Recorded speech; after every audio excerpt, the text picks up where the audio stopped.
ఓం తత్సత్. శ్రీ గురుభ్యో నమః.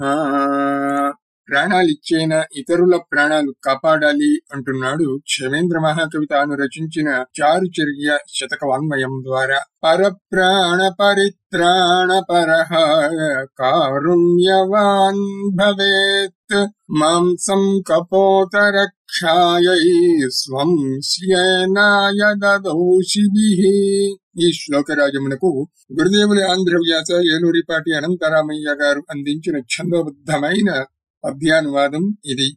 ఒరుల ప్రాణరక్షయనొరించు తమకమ్ము కనికరమ్ము గలిగి, ఒరుల ప్రాణరక్షయనరించు తమకమ్ము కనికరమ్ము గలిగి మనగవలయు మేని కండలిడగే శ్యేనమ్మునకు శివి పావురమ్ము బ్రోచు పనికి భూని. శరణం అన్న వారిని ప్రాణాలిచ్చేనా కాపాడాలి, ఇది క్షాత్ర ధర్మం. ఇలా శరణు కోరిన వారిని రక్షించటంలో ప్రాణాలైపోతే అది అమరత్వం సిద్ధించటానికి హేతు అవుతుంది. ఇతరుల ఆర్తి పోగొట్టడం కన్నా గొప్ప ఆధ్యాత్మిక సాధన మరొకటి లేదు. ఇది శివి చక్రవర్తి నిరూపించాడు. మానవ చరిత్రలోనే గొప్ప దానశీలుడిగా నిలిచిపోయాడు. ఓం తత్సత్. పరమేశ్వరార్పణమస్తు.